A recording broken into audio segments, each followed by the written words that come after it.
balance between motivation and hard work. It's all about those office factors. Now, one of the greatest places where I saw this, I spent half my life living in hotels.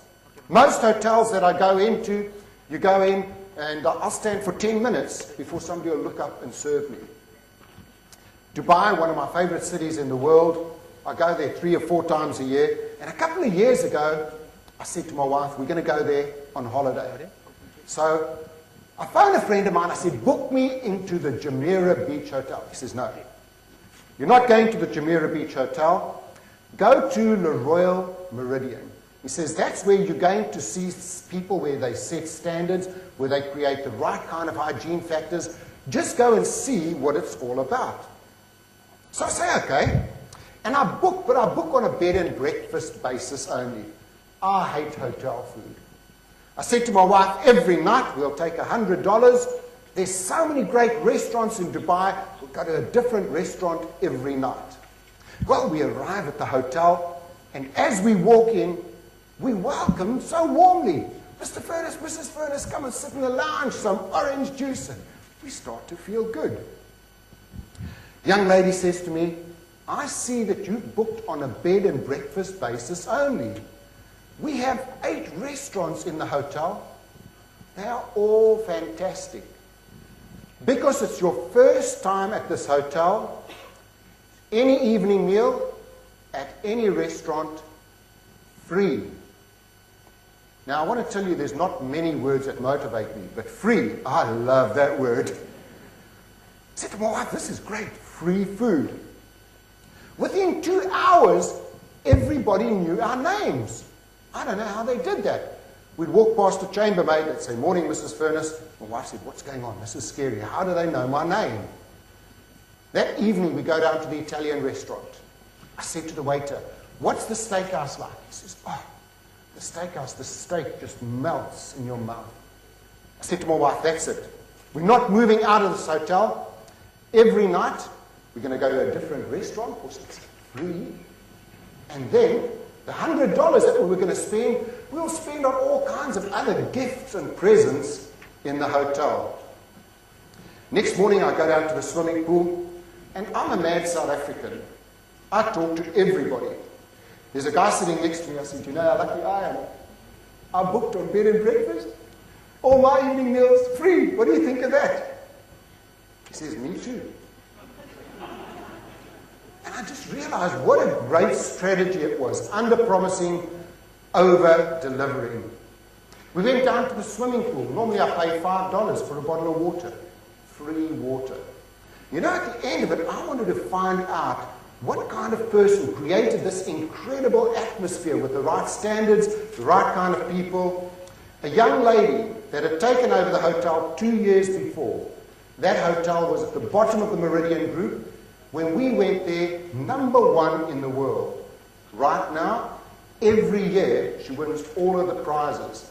And I want to share with you her winning strategy. This is what she said to me. The first thing is, treat everybody as if they are the most special person in the world. That's not only the customers coming in, but our internal customers, the people that actually work for me. How do you make people feel special? My employees, how do I make them feel special? Somebody comes into the hotel, how do I give them the greatest attention? Somebody phones in, how quickly is that phone answered? The next thing she said, you know what? People love it when you remember names. So everybody goes on a course to remember names. Now, I don't know about you, but I'm not too good at remembering names. Anyone else here not good at remembering names? My worst experience ever. I was going to go to see one of the top people at IBM, and his name was Eustace Harris. And I'm sitting in reception, and I said to myself, please don't call him Useless Harris. And the brain is a funny thing, isn't it? I walked in there, I said, hi Useless, how are you doing? And then I had a brain drain. I kept calling him Useless the whole time. But I didn't get that sale, but remembering names, so important. The third one, she says, you know what, we don't have customer service training.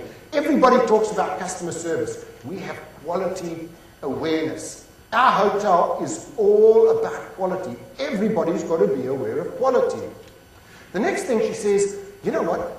I'm the leader of this place. I'm the human resource manager. I'm running this hotel. My job is, how do I create a fun focus on everyday things? I've got all of my staff coming in. How do I make it fun for them? How do I create that balance between hard work and fun? That's my job. There's the biggest thing that she said. Customer first, task second. All of my staff are taught, somebody comes in here, you drop what you're doing, you make eye contact, you smile, you get your attitude right, and everybody in the hotel does that. Customer first, task second. This is a great, great idea for every organization. She started a thing called the buddy system. Everybody that joins the hotel is assigned a buddy for the first 3 months. You know, I go into a lot of companies, somebody joins the company, they give them a little bit of training for a day or two, and then they're left alone. And this poor person just, everyone's too busy to talk to them. Over here, everybody is assigned a buddy. A new waiter joins, they have a waiter buddy. A new one at the front desk joins, they assigned a buddy. She says it's cut down on management time. The buddies feel fantastic, and it really, really works well. Every day she has some team building for the staff. She has 800 members of staff. Every day you'll see 50 members of staff on a beach, playing soccer, volleyball. She says, I've got to create that fun atmosphere. People spend 70% of their time at work. How do I create that great, great fun atmosphere? She also has a good idea scheme. She says, you know what, nobody just says how great our rooms are. Everybody says they love it when they go down to the swimming pool. They get free water. They get little spray bottles. That idea came from a swimming pool cleaner. Employee of the Year goes to London or Paris. She asked them, what do you want? And of course, my favorite thing is once a year, they have the Meridian Oscars. It's like the biggest night of the year, the Oscar Awards. All the guys get dressed up with the bow ties, all the ladies with their fancy dresses, and everybody gets recognition. And the waiter of the year is so-and-so. I just want to thank my mother and father for sending me to Dubai. Everybody gets recognition. I tell you what, this is one of the greatest examples I've seen of setting standards and creating those great hygiene factors. And for every one of us in HR is how do we create that same kind of atmosphere for our people? You see, our first customers are the people that work for us. Our second customers are the people that they serve.